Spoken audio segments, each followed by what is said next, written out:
Baik, bismillahirrahmanirrahim. Assalamualaikum warahmatullahi wabarakatuh. Masih dari lantai dasar Sentral Bisnis Jakarta Islamic Center, Radio JIC, Suara Peradaban Islam Jakarta.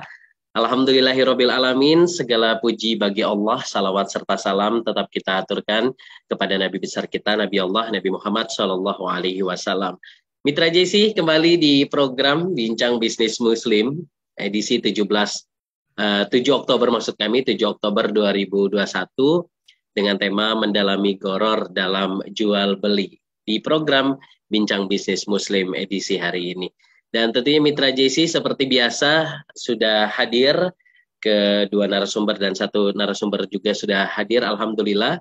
Yang pertama adalah Dr. Kausar Riza Salman, dosen, penulis, sekaligus juga praktisi dan pengurus IAI Jawa Timur. Kemudian juga Dr. Nanang Son Haji yang alhamdulillah sudah hadir juga di tengah-tengah kita, merupakan dosen, penulis, serta pengurus dari IAI. Dan yang selanjutnya ada Profesor Cipto yang alhamdulillah sudah hadir juga pada kesempatan hari ini, Prof. Cipto Hadi Sawarjono yang alhamdulillah sudah hadir di tengah-tengah kita. Dan Mitra JC tentunya pada kesempatan hari ini juga kami memberikan kesempatan buat Mitra JC semua yang mendengarkan baik itu di frekuensi 107.7 FM ataupun lewat streamingnya di www.islamicslabcenter.org.id. Kirimkan saja pertanyaannya di 081215549288. Karena di program Bincang Bisnis Muslim kita juga menggunakan aplikasi Zoom. Nah, kepada seluruh peserta yang ingin bertanya juga kami persilahkan langsung saja pertanyaannya dikirimkan melalui chat yang ada di bawah ini ya. Jadi Mitra JC ataupun para peserta silakan untuk bisa bertanya atau menanggapi dari narasumber-narasumber kita pada kesempatan hari ini. Baik, sebelum kita mulai, kita akan menyapa terlebih dahulu, sudah hadir bersama kita, yaitu Dr. Kausar Riza Salman. Assalamualaikum, Pak Dokter. Waalaikumsalam warahmatullahi wabarakatuh, Ya. Bang Dipo. Apa kabar, Pak Dokter Kausar? Alhamdulillah sehat, Bang Dipo. Dan semoga Bang Dipo dan Mitra JIC juga sehat senantiasa. Insya Allah, alhamdulillah. Mudah-mudahan kita selalu sehat walafiat dan nampaknya COVID-19 juga sudah menurun begitu ya. Mudah-mudahan kita semua dalam keadaan sehat walafiat dan seluruhnya begitu ya. Baik, terima kasih atas waktu dan kehadirannya gitu ya, Dr. Kausar. Dan selanjutnya kami juga akan menyapa narasumber kedua kita yaitu Dr. Nanang Son Haji. Assalamualaikum, Dr. Nanang. Waalaikumsalam warahmatullahi wabarakatuh, Bang Dipo. Iya, apa kabar? Dokter Nanang sehat ya? Alhamdulillah sehat, Bang Dipo. Semoga Bang Dipo juga dan semua rekan-rekan sekalian. Baik, terima kasih Dokter Nanang. Dan alhamdulillah kita hadir terus nih di program Bincang Bisnis Muslim di setiap hari Kamis. Dan yang ketiga, insya Allah nanti akan juga menyampaikan materinya berkaitan dengan tema kita yaitu Prof. Cipto Hadi Sawarjono. Mungkin kita akan sapa terlebih dahulu. Assalamualaikum Prof. Cip. Waalaikumsalam, matur nuwun. Iya, apa kabar Prof? Sehat juga ya? Ya, alhamdulillah sehat gitu ya. Alhamdulillah. Terima kasih. Tadi karena disinggung tentang COVID, jadi ingat naik gitu ya. Kalau hari ini katanya di Surabaya itu naik ya. Teman-teman rumah sakit itu malah banyak yang masuk lagi. Betul Prof. Ternyata Bang Dipo juga barusan baca di DKI Jakarta juga cukup naik gitu ya untuk kasus COVID-19. Jadi memang iya benar-benar. Tapi mudah-mudahan kita selalu sehat ya Prof ya. Alhamdulillah. Terima kasih Prof atas kehadiran dan waktunya. Baik, untuk yang pertama kita berikan kesempatan dulu karena tema kita ini berkaitan dengan fikih muamalah ya. Dan insya Allah tema yang kita angkat hari ini luar biasa, ini menarik sekali karena aktivitas goror dalam jual beli ini sering sekali kita temui bersama-sama, entah itu di pasar, entah itu di toko ataupun di sekitar kita. Nah, untuk itu sebagai pendahuluan agar pembahasan kita lebih mendalam begitu seputar tema kita hari ini, kami berikan kesempatan untuk kedua narasumber kita dulu untuk menyampaikan pemaparannya dan nanti mohon Prof. Cip untuk bisa memberikan juga materinya berkaitan dengan tema yang insya Allah kita akan bahas hari ini. Kepada Dr. Kausar mungkin yang pertama kami persilakan. Baik, Bang Dipo. Assalamualaikum warahmatullahi wabarakatuh. Waalaikumsalam.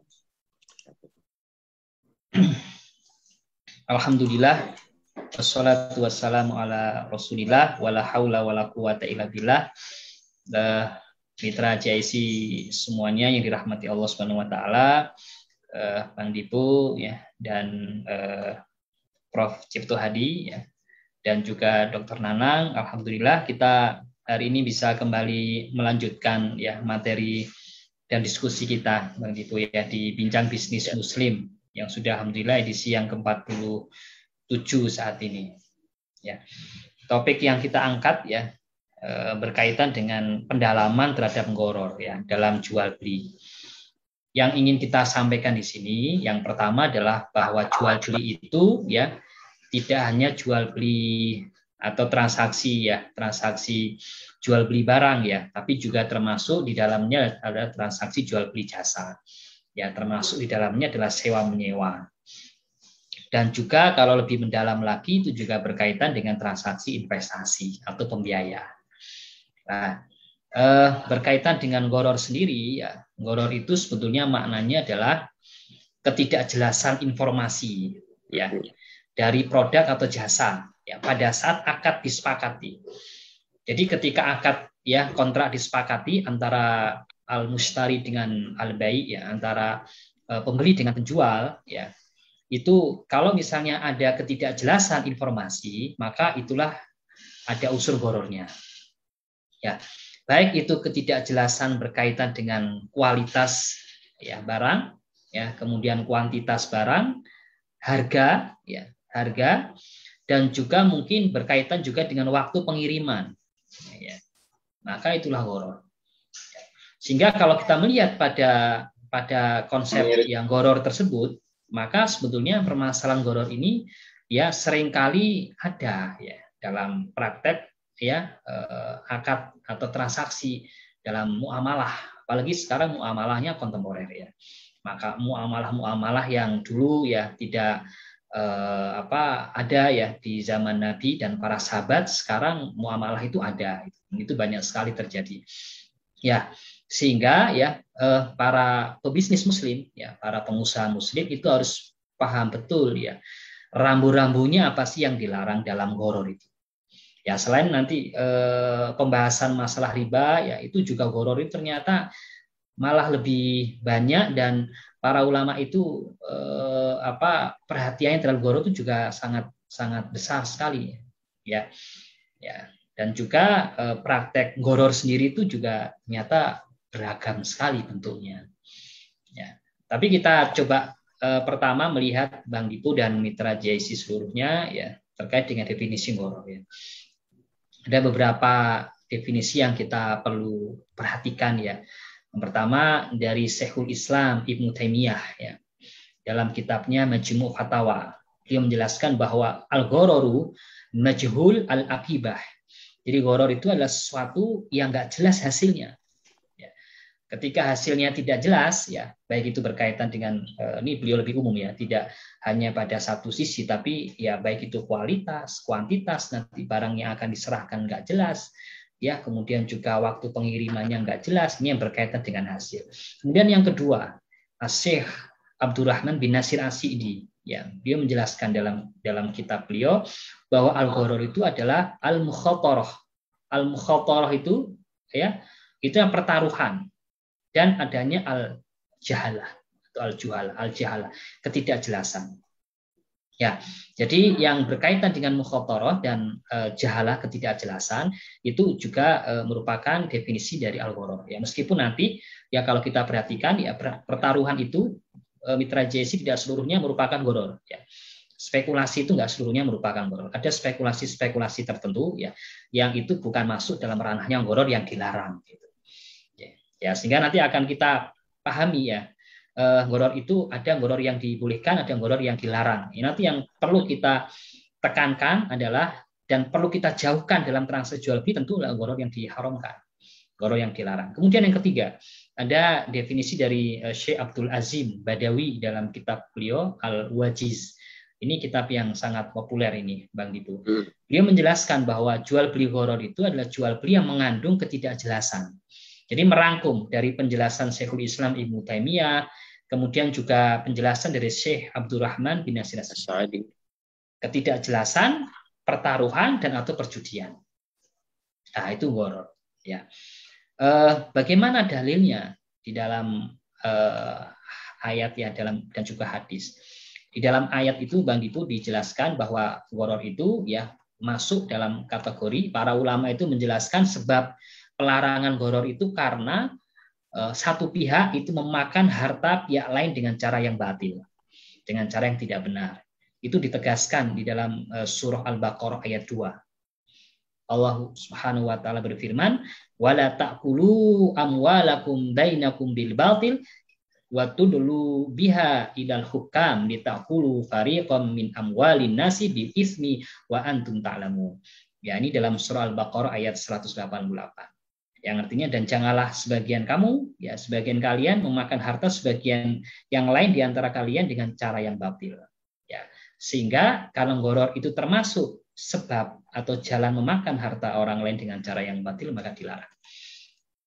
Ya, kemudian secara nas ya dijelaskan bahwa nah Rasulullah ya an bai'il gharar. Rasul itu melarang jual beli gharar. Ya, dalam riwayat Muslim ya, dalam dari sahabat Abu Hurairah dijelaskan. Nah Rasulullah bai'il gharar. Ya. Kenapa sih gharar itu dilarang? Ya, ada sebagian ulama yang menjelaskan bahwa sebab dilarangnya ya jual beli gharar itu yang pertama karena tadi kita sampaikan Bang Ibu, adanya ketidakjelasan. Ya, pada aspek barang, baik itu kualitas, kuantitas, dan juga harga yang nanti berpotensi untuk merugikan satu pihak, ya, atau nanti berpotensi untuk mengambil hak orang lain dengan cara yang nggak benar. Kemudian yang kedua ada unsur penipuan, ada unsur penipuan di dalamnya. Jadi satu pihak melakukan penipuan, ya, bisa melakukan manipulasi data, bisa menyembunyikan aib barang yang dia jual kepada pihak lain, sehingga dia akan mendapatkan keuntungan di atas kerugian pihak lain. Nah, kemudian juga ada kaidah yang penting, ini terakhir mungkin nanti dalam pendahuluan ini Bang Dipu, gharar yang dilarang itulah gharar dalam transaksi jual beli. Ya. Adapun gharar la yadurru fit tabarru'at ya al-gharar ya. Jadi gharar itu dalam akad tabaruat itu ya, dalam akad tabaruk ya, yang murni dia memberikan kebaikan kepada orang lain, itu gharar nggak merusak akad. Ya, contohnya misalnya kita berinfak, kita bersedekah, itu kan lebih diutamakan ya, lebih afdol kalau kita tidak menginformasikan atau kita tidak menyampaikan ya. Jadi istilahnya ada gharar di situ. Ya, infak, sedekah, ya, hibah, donasi dan yang lain. Sehingga gharar dalam transaksi-transaksi ini, yang transaksi yang sosial sifatnya, itu tidak merusak akad. Nah, itu yang melanjutkan lagi dengan pembahasan yang lain. Demikian Bang Dipu, saya kembalikan ke Bang Dipu. Ya baik, terima kasih Dr. Kausar Riza Salman yang tadi sudah memberikan pendahuluan di tema kita hari ini, mendalami gharar dalam jual beli ya. Tadi sudah dijelaskan bahwa ketidakjelasan informasi produk ataupun jasa pada saat akad gitu ya, jual beli. Nah ini termasuk salah satu adalah gharar ya, yang mungkin mulai dari yang menyangkut kualitas, kuantitas, harga, ataupun delivery time, itu dibahaskan secara singkat dengan gharar. Nah, insya Allah nanti kita akan lebih mendalam lagi pembahasan kita hari ini. Mudah-mudahan waktu 60 menit ini cukup ya untuk kita bersama-sama belajar mengenai gharar itu fikih muamalah itu sendiri di program Bincang Bisnis Muslim. Baik, selanjutnya untuk kesempatan yang kedua, kita berikan kesempatan Dr. Nanang dulu, dan nanti kami bisa memberikan kesempatan untuk Prof. Chip juga untuk bisa menanggapi dan sekaligus juga memberikan materi berkaitan dengan hal tersebut. Nah, kami persilakan untuk Dr. Nanang terlebih dahulu. Baik, terima kasih Bang Dipo. Pertama, saya ingin mengucapkan salam takzim sayang kepada guru saya ini, Profesor Cipto Hadi Sawarjono. Semoga beliau senantiasa diberi kesehatan dan kemudian segala urusannya. Kemudian seluruh rekan-rekan sahabat yang senantiasa berdiskusi di bincang-bincang Muslim ini, mudah-mudahan kita semuanya senantiasa juga diberikan kesehatan oleh Allah SWT. Jadi tadi yang disampaikan oleh Ustadz Dr. Kausar menarik sekali. Ya. Jadi ada gharar itu pada intinya objeknya adalah pada akad jual beli. Jadi memang lebih terasa betul itu pada akad jual beli. Nah, saya mencoba melihat dari fenomena yang ada dalam praktik-praktik muamalah modern saat ini, ya, seringkali praktik-praktik gharar itu tidak terasa, ya, dijalankan oleh beberapa kelompok orang, tetapi kita melihatnya itu sebagai sesuatu hal yang biasa. Sebagai contoh, misalkan ya, pola investasi dengan menggunakan skema Ponzi, ya, atau investasi beranak pinak, ya. Beberapa tahun yang lalu belakangan kita pernah melihat fenomena adanya salah satu travel begitu ya yang cukup besar, kemudian ambasadornya pun menggunakan beberapa artis terkenal begitu ya, dan kita lihat bagaimana kemudian transaksi itu meskipun tujuannya itu adalah untuk sesuatu yang baik, itu apa, membantu masyarakat untuk memenuhi panggilan Allah untuk ibadah umroh dan ibadah haji. Namun cara akad jual belinya ini yang kemudian masuk dalam kriteria gharar tadi yang disampaikan oleh Ustadz Dr. Kausar. Kenapa demikian? Ya, kita bisa mengenalinya dari beberapa karakteristik. Ya. Yang pertama adalah adanya harapan-harapan keuntungan yang diinformasikan itu yang tidak biasa, gitu ya. Misalkan ya, kalau harga paket umroh itu misalkan satu orang itu katakan saja umumnya di pasaran adalah 25 juta, ya dia hanya menawarkan sebesar 10 juta ya untuk level yang up ya. Jadi di piramid yang teratas. Nah, harapannya yang piramid teratas ini akan mencari gitu ya, link di bawahnya yang tentu harganya akan berbeda. Nah, modus iming-iming investor baru, ya, keanggotaan baru ini sudah mendekatkan pada transaksi yang namanya gharar atau ketidakjelasan informasi. Karena apa? Informasi harga itu antara satu user, antara satu calon jamaah dengan yang lain itu berbeda-beda dan cenderung ditutup-tutupi. Nah, ini yang harus kita waspadai. Yaitu mungkin fenomena yang lalu pada travel. Tetapi sekarang banyak gitu ya pada hal-hal yang lain gitu, pada bisnis-bisnis yang lain yang tidak hanya di bidang jasa tetapi juga pada bidang produk. Gitu. Kemudian yang kedua juga Bang Dipo dan seluruh pendengar Radio JIC dalam program Pinjam Muslim ini ya. Kita seringkali juga zaman sekarang di tengah kondisi pandemi ya, ada model jual beli dengan menggunakan istilah dropshipping. Ya.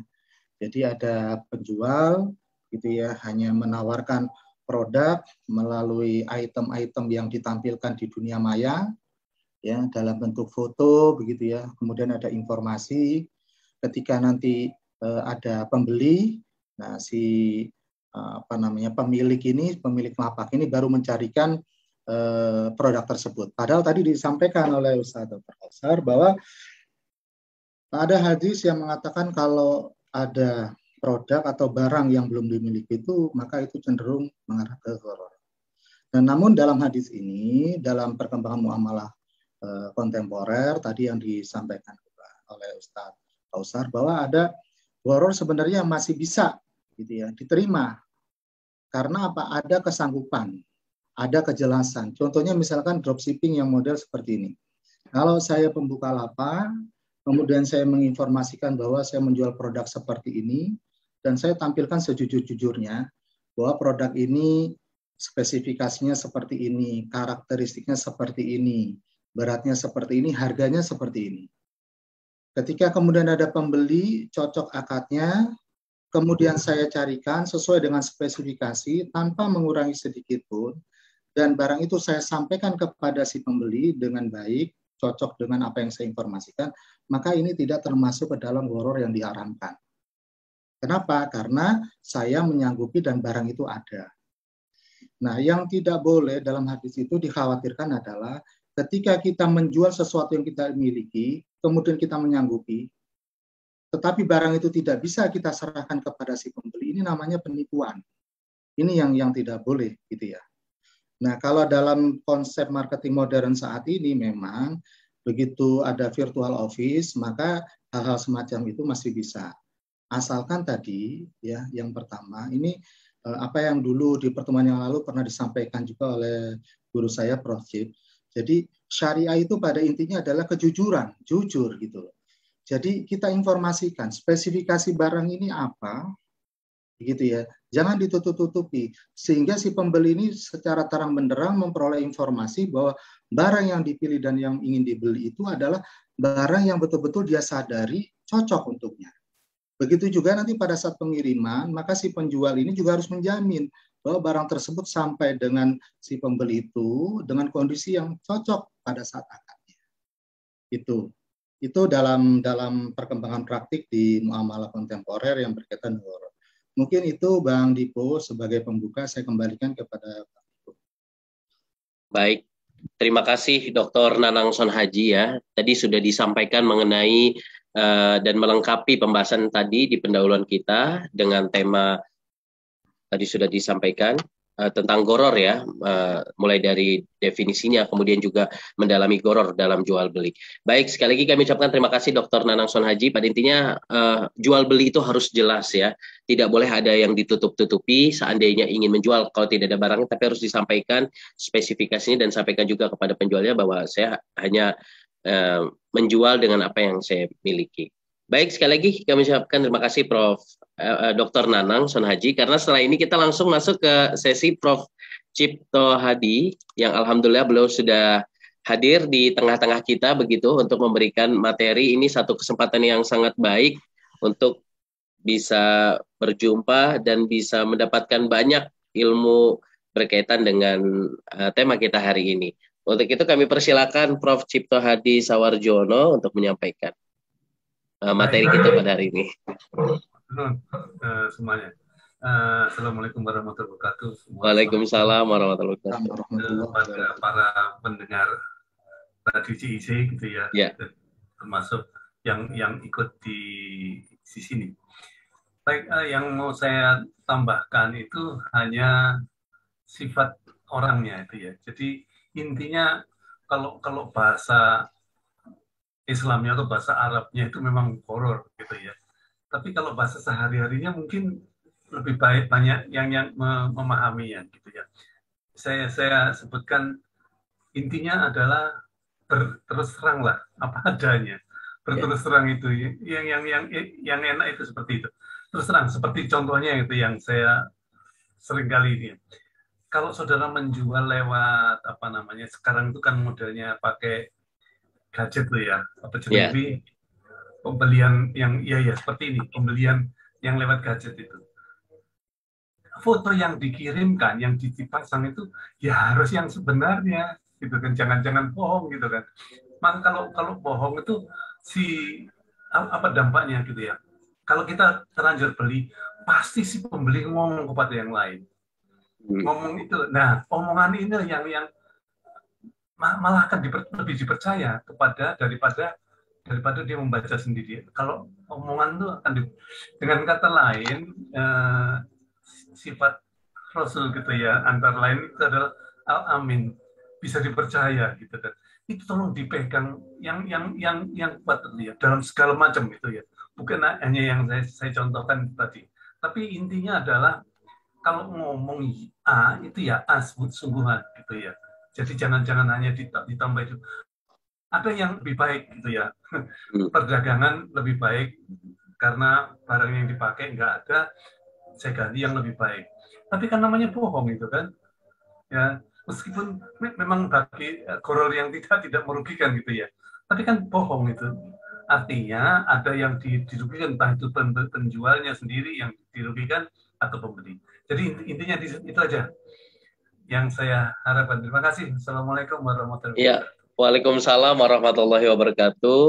Luar biasa sekali tambahan dan pemaparan materi yang berkaitan dengan hal tersebut ya, Profesor Dr. Andes Cipto Hadi Sawarjono, MSc PhD, yang telah bergabung pada kesempatan hari ini, yang merupakan guru besar Fakultas Ekonomi Bisnis Unair Jawa Timur. Dan Apa yang disampaikan ini sangat menarik ya. Jadi goror itu yang penting harus terus terang saja ya. Karena dengan dia tidak terus terang, nah itu akan membahayakan bagi dirinya sendiri. Bahkan komunikasi yang berantai itu bisa mengakibatkan ya mulai dari tidak adanya simpatik sama penjual dan lain-lain. Tadi sudah disampaikan. Sekali lagi kami ucapkan terima kasih Prof. Cip. Nah, pada kesempatan hari ini juga kami ingin menyapa ada Dr. Iramani. Apakah hadir di tengah-tengah kita? Dr. Iramani. Warahmatullahi wabarakatuh. Ya, waalaikumsalam warahmatullahi wabarakatuh. Kami ucapkan selamat datang Dr. Iramani. Mungkin bisa memberikan tanggapan gitu seputar tema kita hari ini atau mungkin pertanyaan. Kami persilakan. Belajar ya Mas ya. Jadi mesti bertanya bukan menanggapi. Oh iya boleh. Silakan. Dalam penerapan di praktiknya. Jadi tadi kan banyak jualan itu melalui medsos gitu ya. Nah, salah satunya saya itu pernah ditawari investasi LM logam mulia emas kan? Itu melalui, jadi kita melihatnya itu dari pergerakan harga dari logam mulia itu tanpa ada sesuatu yang kita bisa pegang sebagai jaminan bahwa kita mempunyai barang tersebut, gitu kan? Jadi kalau saya kan biasanya mohon izin Dr. Iramani, ini suaranya putus-putus begitu. Jelas, ya?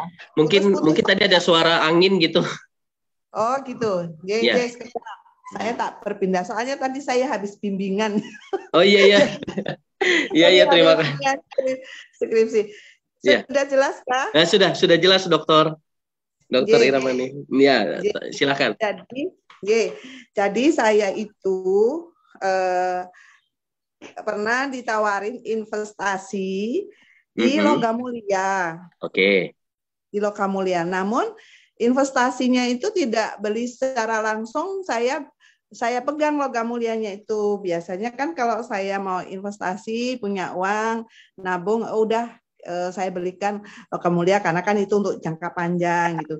Kan dari beli logam mulia itu kan ada suratnya bahwa kita memiliki itu gitu kan. Ada suratnya, kemudian barangnya kita pegang. Nah, sewaktu-waktu saya ditawarin investasi di logam mulia, tapi itu dengan melihat pergerakan dari logam mulia itu. Jadi ya memang betul-betul dunia maya gitu. Jadi saya punya berapa gram, kemudian nanti harganya naik. Nah itu sampai sekarang saya itu masih belum bersedia lah jadi gitu. Enggak lah, saya sementara enggak dulu, saya bilang gitu. Nah apakah perdagangan yang seperti ini itu juga termasuk goror? Nah, ya. Khawatir kan? Jadi seperti itu. Ya. Baik, sama-sama. Terima kasih Dr. Iramani yang sudah bergabung hari ini. Nah, mungkin pertanyaan tersebut bisa kita langsung serahkan kepada kedua narasumber kita, yaitu Dr. Kausar dan Dr. Nanang Sanhaji.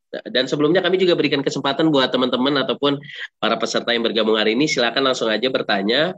Kalau langsung bisa di raise hand, nanti kita akan sapa, atau langsung bertanya melalui kolom chat yang sudah ada di kolom Zoom. Dan untuk Mitra JIC di nomor Radio JIC. Nah, untuk itu kami persilahkan Dr. Kausar untuk bisa menjawab mungkin dari pertanyaan yang tadi sudah diajukan oleh Dr. Iramani. Baik, terima kasih Bang Dipu. Terima kasih juga Bu Iramani yang sudah memberikan tanggapan dan juga pertanyaan tadi ya, yang sangat itu bagus ya. Dan ini sering kali terjadi juga Bang Dipu pada sebagian masyarakat ya. Dalam transaksi yang tadi beliau gambarkan itu kita bisa melihat transaksi jual beli itu ya, transaksi jual beli logam mulia ya. Kalau kita melihat logam mulia ya, Situ kita harus melihat bahwa kaidah jual beli itu ya, kalau logam mulianya itu bentuknya apa ya, emas atau perak gitu ya. Nah, kalau emas dan perak maka berlaku mestinya kalau jual belinya itu ya ada barangnya dan kontan gitu ya. Ada barangnya dan kontan. Sehingga kalau kita beli emas itu ya misalnya logam mulia dalam bentuk emas ya, kemudian kita ya serahkan uangnya dan kita terima barangnya. Ya, itu karena emas perak ya dulu itu memang dikaitkan dengan alat atau nilai tukar ya. Seperti sekarang lah. Meskipun sekarang sudah tidak lagi, tapi tetap dianalogikan seperti itu oleh para ulama sehingga terjadi transaksinya harus tunai.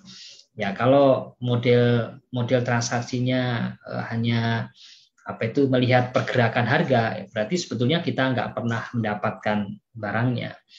Ya, sehingga dilihat dari sisi ada unsur ribanya, ya, karena itu seharusnya harus tunai. Ketika tidak tunai maka bisa berlaku di situ riba nasiahnya muncul.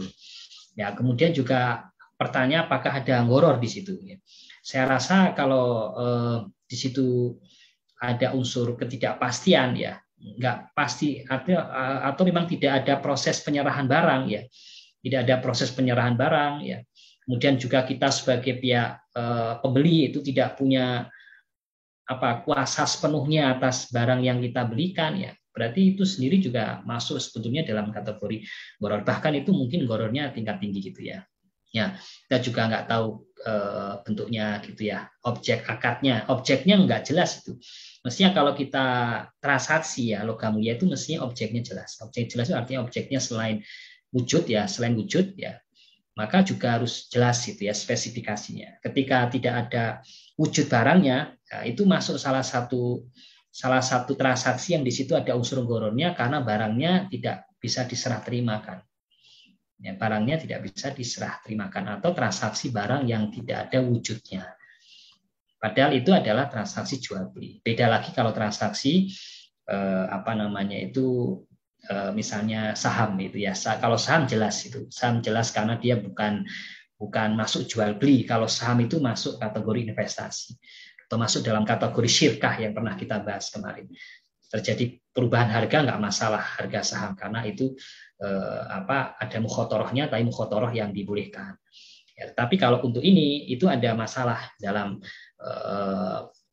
dalam bentuk ya tidak ada wujudnya, tidak pernah tahu wujudnya, dan juga jadi pertanyaan besar apakah bisa kemudian ditukarkan dalam bentuk tunai ya rupiah dan kemudian bisa kita ambil gitu. Itu juga menjadi sebuah pertanyaan seperti yang sudah pernah kita bahas dulu ya tentang Bitcoin ya tentang transaksi yang selain Bitcoin gitu ya, itu sudah pernah kita bahas juga sebelumnya itu. Mungkin itu jawaban dari saya, Bang Dipo, Dr. Iramani. Baik, terima kasih Dr. Kausar. Gimana Ibu Dr. Iramani sudah ini ya, sudah bisa diketahui ya mengenai jawaban apa yang tadi sudah disampaikan oleh Dr. Kausar Riza Salman. Baik, kita menuju ke Dr. Nanang Sonhaji ya. Tadi karena sudah dijelaskan oleh Dr. Kausar berkaitan dengan gharar itu sendiri. Sebenarnya tadi sudah dijelaskan oleh Dr. Kausar dan berkaitan dengan hukum gharar itu sendiri. Ada yang diharamkan gharar itu dan ada juga yang dibolehkan. Nah, sebenarnya hal yang dibolehkan itu seperti apa ketentuan-ketentuan menurut akuntansi syariah itu sendiri? Mohon izin sebentar. Ya, kami persilakan Dr. Nanang Sonhaji. Ya, jadi gharar yang diperbolehkan itu adalah gharar yang disepakati kebolehnya seperti jual beli rumah dengan pondasinya gitu ya. Padahal jenis dan ukuran serta hakikat sebenarnya kita tidak ketahui.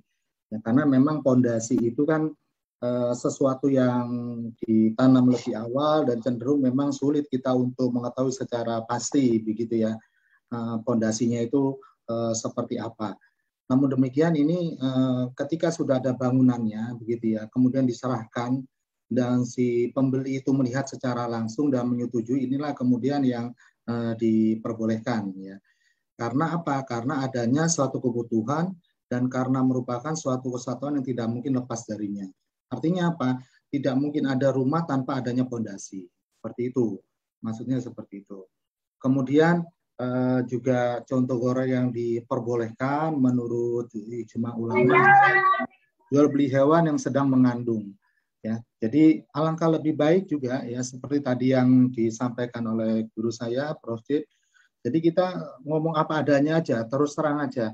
Jadi ketika kita mau menjual hewan, kita sampaikan bahwa hewan yang kita jual ini sedang mengandung, gitu ya. Makanya kemudian ketika kita menjualnya mungkin akan lebih tinggi harganya ketimbang hewan yang tidak sedang mengandung, begitu. Meskipun kita tidak tahu itu nanti ketika mengandung apakah nanti ketika lahir itu dalam kondisi yang sehat dan bisa tumbuh dengan baik atau bagaimana. Tetapi ketika itu kita informasikan, begitu ya. Dan kemudian yang paling penting itu adalah si pembeli itu memahami secara sadar tanpa ada paksaan, ya. Dan dia setuju dengan akad itu, ya. Itu maka boleh, gitu ya. Jadi gorornya ini adalah kita lihat dari kandungannya, kan kita tidak bisa melihat apakah ini nanti apa namanya itu anak-anak yang ada di dalam kandungnya itu seperti apa, kita tidak bisa lihat, begitu ya. Ya. Nah, tetapi kalau misalkan pembelinya itu bisa memberikan informasi yang seterang-terangnya, ya, terus terang tadi istilahnya Prof. Cip gitu ya, maka ini akan menjadi satu informasi yang sangat berharga bagi si pembeli dalam pengambilan keputusan. Inilah sebenarnya indahnya syariah tersebut, bahwa ketika kita ingin menyampaikan dalam hal jual beli itu, maka sebenarnya kita dahulukan adalah kejujuran informasi. Kemudian juga bisa juga adalah jual beli hewan yang sedang memiliki air susu, gitu ya. Nah ini juga penting begitu, karena bisa jadi, gitu ya, bisa jadi kita tidak tahu apakah misalkan saja contohnya adalah sapi perah, begitu ya. Yeah. Kita tidak tahu sapi ini memang sudah dalam usia tidak lagi menghasilkan susu yang banyak, atau memang ini sedang produktifnya. Kita tidak tahu. Tetapi mungkin si pembeli berdasarkan pengalaman dia mengembala, menternaknya, dia punya pemahaman dan pengetahuan yang lebih. Alangkah lebih baik gitu ya, jika dia memberikan informasi itu kepada si pembeli. Sehingga pembeli itu kemudian memahami informasi itu, baru dia mengambil keputusan. Jadi gharar yang diperbolehkan itu jadi ada proses mentransfer informasi atau menyampaikan informasi seterang-terangnya, sejujur-jujurnya, selengkap-lengkapnya, kemudian oleh si pembeli dicerna, dianalisa, dipahami, terus kemudian diambil keputusan untuk mengatakan ya untuk dibeli. Maka akad ini menjadi boleh. Ini mungkin Bang Dipo ya yang diperbolehkan. Nah, yang tidak diperbolehkan itu contoh misalkan saya tadi kembali ke contoh saya dropshipping gitu ya. Memang ada beberapa dropshipping itu yang sifatnya dia menipu. Ya. Sekali sekarang. Jadi teman-teman sekalian gitu ya yang sekarang sedang mendengar bincang-bincang muslim, kita harus menjadi pembeli yang cerdas. Seringkali kita melihat ya barang-barang yang ada di etalase maya ya di dunia internet sangat menarik sekali. Bahkan harganya jika dibandingkan dengan toko offline ya, dengan yang genuine-nya, yang aslinya itu terpaut cukup jauh. Ini memang strategi mereka untuk menarik si pembeli. Ya. Jadi salah satu yang harus kita waspadai, penipuan itu ada atau tidak adalah ketika ada selisih harga yang cukup signifikan antara harga pasaran dengan harga yang tertera, gitu ya. Karena biasanya dropshipping itu kita sudah bertransaksi dulu, kita sudah bayar dulu, begitu. Nah, yang gharar itu bagaimana? Yang ketika pembeli menentukan pilihannya berdasarkan produk yang disampaikan di dalam lapak di dunia maya, ya di internet, namun barang tersebut tidak ada dan tidak pernah sampai kepada si pembeli. Maka ini jatuhnya adalah gharar mutlak. Dia penipuan itu jatuhnya. Ini yang tidak diperbolehkan. Itu. Ya, jadi hati-hati ya pada modus-modus seperti itu. Makanya Nabi Muhammad SAW itu mengatakan jangan kamu jual beli pada barang yang tidak kamu punya. Artinya apa? Artinya ada pesan bahwa Nabi Muhammad itu khawatir kalau barang kamu tidak punya, kamu transaksi, khawatir nanti kamu menipu karena barangnya kamu nggak punya. Gimana kamu mau serahkan? Tetapi kemudian ketika itu dalam terminologi muamalah kontemporer, ya, karena adanya teknologi industri, teknologi informasi, maka sekarang banyak sekali lapak-lapak di dalam dunia maya gitu, online shopping segala macam. Sepanjang itu kemudian bisa dipenuhi akadnya, memenuhi keinginan dan akad yang telah disepakati antara pembeli dan penjual, maka gharar tersebut menjadi boleh. Karena apa? Barangnya disampaikan secara utuh sesuai dengan keinginan kepada si. Itu mungkin Bang Dipo sebagai tambahan untuk menjelaskan gharar yang boleh dan gharar yang tidak boleh. Baik. Baik, alhamdulillah, terima kasih Dr. Nanang Son Haji yang sudah menjelaskan seperti apa sih gharar ataupun hukum gharar itu sendiri, karena walaupun gharar ini sebagian pendapat tadi tidak dibenarkan begitu ya untuk kita melakukan hal tersebut, ternyata ada juga gharar yang dibolehkan. Nah, sebagai contoh apa-apa tadi yang sudah disampaikan oleh Dr. Nanang Son Haji. Mungkin sebelum kita masuk ke sesi tanya jawab, saya ingin bertanya kembali kepada Dr. Kausar berkaitan dengan ketentuan gharar dalam standar akuntansi syariah. Nah, itu seperti apa transaksi yang diperbolehkan ataupun yang sesuai dengan standar yang dibolehkan begitu. Untuk itu kami persilakan Dr. Kausar. Ya. Jazakallah khairan. Di dalam kerangka dasar ya, kerangka dasar penyajian dan penyusunan laporan keuangan syariah, atau lebih mudahnya dan singkatnya standar akuntansi syariah, itu diperjelas, didetailkan apa sih bentuk-bentuk gharar. Ternyata ada 7 bentuk gharar yang harus kita hindari. Yang pertama adalah tidak adanya kepastian penjual untuk menyerahkan objek ya pada waktu ya terjadinya akad, baik objeknya itu sudah ada maupun belum. Jadi nggak pasti tadi yang pertama kita sampaikan di awal, Bang Dipu, delivery time-nya nggak jelas, tidak ada kepastian untuk menjelaskan waktunya kapan. Kemudian yang kedua, menjual barang yang belum berada dalam penguasaan penjual. Ini seperti nasihat Rasul kepada Hakim bin Hizam. Wahai Hakim bin Hizam, la tabi' marisa indak. Jangan kamu jual barang yang belum ada dalam kepemilikan, belum ada dalam penguasaan penjual. Nah, itu yang kedua ya. Jadi kalau kita belum punya barang ya, maka sebaiknya ya kita lakukan pengadaan dulu ya. Atau kalau misalnya kita sudah terbiasa melakukan transaksi jual beli barang tersebut dan itu merupakan objek barang yang kita perjualbelikan selama ini, maka kita bisa menggunakan akad salam. Ya, akad salaf ya Bang Dipu ya. Jadi pembelinya kita minta untuk bayar di muka 100% di awal. Ya, tetapi kewajiban dari penjual karena dia harus menjamin gitu bahwa barang yang akan dia serahkan itu sudah sesuai dengan apa yang sudah ada dalam perjanjian atau spesifikasi yang sudah disampaikan kepada pembeli. Kemudian yang ketiga, tidak ada kepastian kriteria kualitas dan kuantitas. Jadi nggak jelas. Kita mau pakai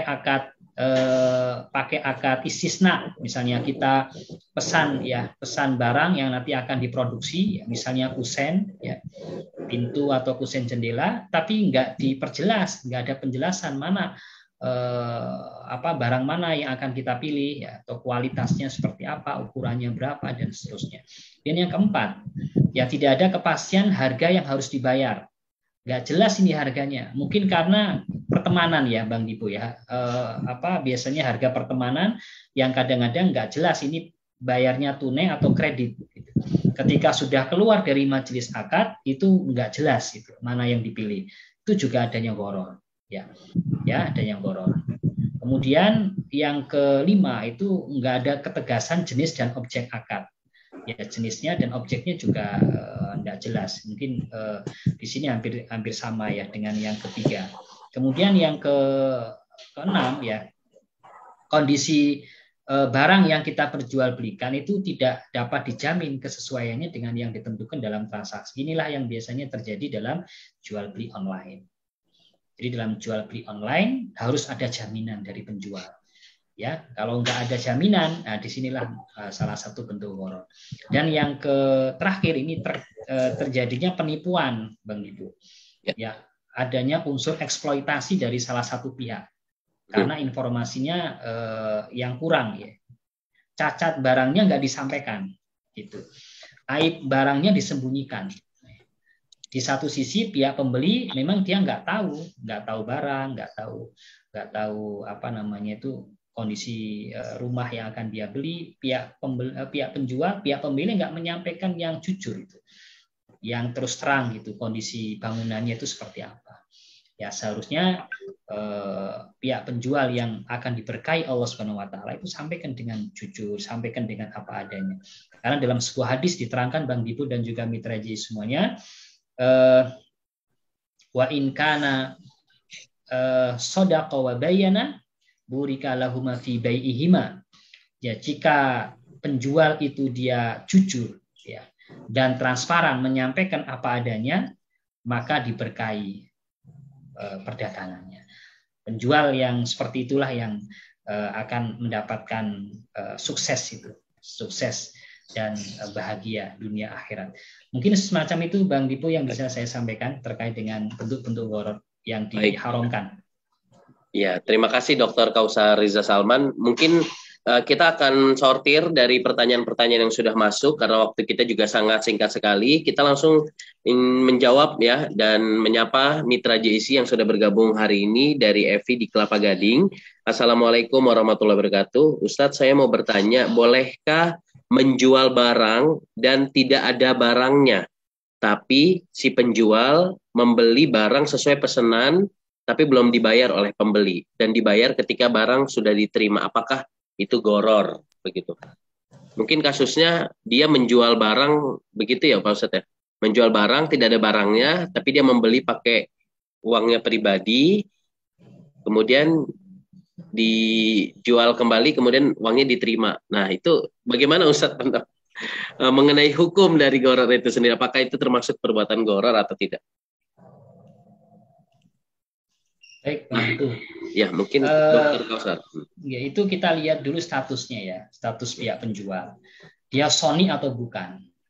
Sony itu artinya pembuat, produsen. Jadi kalau kita memang produsen langsung, ya produsen langsung, kita selama ini membuat kue ya atau makan ya makanan tertentu gitu ya. Kemudian kita terima pre-order ya, PO ya dari pihak pembeli, PO. Dengan kondisi barang belum ada tuh. Memang barangnya belum ada karena harus kita produksi baru ketika ada pesanan. Dan pemesan itu kadang bayar sendiri, kadang bayarnya adalah COD. Cash on delivery lah ya, cash on delivery. Boleh. Jadi ketika penjualnya statusnya adalah produsen, itu boleh dia menjual barang yang belum dia miliki karena akadnya istisna. Nah, ini yang dikuatkan oleh banyak ulama, diantaranya dalam mazhab Hanafi boleh, mazhab Maliki boleh, Syafi'i boleh. Ya, ini pendapat yang lebih kuat. Ya, jadi ketika produsennya dia menjual barang yang belum dia produksi, boleh. Dan metodenya terserah Bang Dipo, metode pembayarannya, apakah tunai atau kredit. Yang tidak boleh itu adalah kalau dia penjual dalam bentuk pedagang. Kalau dia pedagang, kemudian dia belum punya barangnya, ya, kemudian dia jual, ya, kemudian pembayarannya baru ketika COD, karena dia kumpulkan ya barang sesuai dengan pesanan, ya, maka itu terjadi dia jual barang yang belum dia miliki. Nah, tetapi ada cara yang lain agar transaksi itu sah secara syariat. Gimana caranya agar secara sah? Maka membeli bayar dulu 100% di awal. Nah, itu dengan akad salam. Tapi dengan catatan, memang pihak penjual itu adalah pihak yang terbiasa dengan jual beli barang tersebut. Ya, sehingga meminimalkan resiko gharar tadi. Gharar artinya barang yang dia serahkan ada, bukan suatu barang yang susah untuk dicari di pasar, dan kualitas dan kuantitasnya sama seperti yang dia perjanjikan. Itu Bang Dipo. Baik, terima kasih Dr. Kausar Riza Salman. Karena waktu kita juga sudah di penghujung, nah kepada Dr. Kausar mungkin penutup nanti kami juga memberikan kesempatan untuk Dr. Nanang dan Prof. Cip untuk memberikan catatan akhir pada pertemuan kita pada hari ini. Mungkin Dr. Kausar kami persilakan yang pertama. Baik, Bang Dipo dan Mitra Jai semuanya, alhamdulillah kita sudah memberikan informasi ya, sharing kepada Mitra Jai semuanya. Maka yang perlu kita harus tekankan, kita sebagai seorang pengusaha, kita sebagai seorang pebisnis ya jangan sampai ya transaksi kita itu mengandung unsur gharar ya, karena itu akan banyak sekali dampaknya terhadap usaha kita ya. Agar kita ya harta kita itu berkah, maka kita jauhkan dari yang gharar, karena gharar itu ya bisa memakan harta orang lain dengan cara yang nggak benar, nanti akan timbul masalah permusuhan dengan sesama muslim ya tentunya, dan juga menghilangkan keberkahan harta, dan juga secara umum nanti ya dalam perekonomian secara umum ya tentu akan menghasilkan kerusakan. Semoga kita dimudahkan ya dalam jual beli kita ya jauh dan terhindar dari gharar yang diharamkan. Demikian Bang Dipo yang bisa saya sampaikan. Baik, terima kasih kami ucapkan Dr. Kausar Riza Salman. Selanjutnya kami berikan kesempatan untuk Dr. Nanang Sonhaji untuk memberikan catatan di pertemuan kita hari ini. Kepadanya kami persilahkan. Terima kasih Bang Dipo. Jadi rekan-rekan sekalian, ya, saudara-saudara Muslim, dari hasil diskusi kita hari ini, ya, betapa istimewanya ya, Islam itu mendudukan kita sebagai masyarakat yang saling berkomunal. Artinya apa? Ada transaksi di sana, jual beli, ada satu kebutuhan, ada yang membutuhkan, ada yang menginginkan, juga ada yang ingin menjual. Nah, transaksi-transaksi itu ya akan lebih baik ketika ya, kita berterus terang, kita informasikan sejelas-jelasnya, ada informasi sehingga nanti ada keberkahan dalam transaksi jual beli itu. Jadi kita mendapatkan barokah. Ya, barokah itu adalah kelanggengan kita dalam hal kebaikan. Artinya apa? Artinya barokah itu bisa menambah kebaikan itu terus-menerus, baik bagi si penjual maupun bagi si pembeli. Nah, mudah-mudahan dengan diskusi kita, ya, thalabul ilmi kita pada hari ini itu bisa memberikan pencerahan bagi kita untuk bisa meraih keberkahan dan barokah. Terima kasih Bang Dipo. Iya, baik, terima kasih Dr. Nanang Sonhaji, dan kami mengundang kembali Prof. Cip, apakah bisa memberikan catatan buat kita semua selaku narasumber kita hari ini, Guru Besar dari Unair, Prof. Cip. Kepadanya kami persilakan, Prof. Iya, terima kasih Bang Dipo. Ya. Memang apa yang telah disampaikan oleh Pak Kausar maupun Pak Nanang itu benar gitu ya. Jadi kalau kita mau berbisnis, ya jangan bohong gitu. Intinya di situ. Apapun yang terjadi, kemudian yang harus kita sepakati sebetulnya seringkali tidak tertulis. Sebetulnya ada akad itu ya. Yang dibalik itu ada akad yang tidak tertulis. Ya dalam konteks akad itulah apa adanya. Itu aja. Jadi ini yang mungkin Pak Kausar dan Pak Nanang dari kita kita dorong semuanya agar menggunakan akad itu. Karena kalau kita bicara tentang di toko gitu ya, toko barangnya sudah dijual, kita tinggal beli. Sebetulnya itu kan terjadi akad gitu ya, ceritanya seperti itu.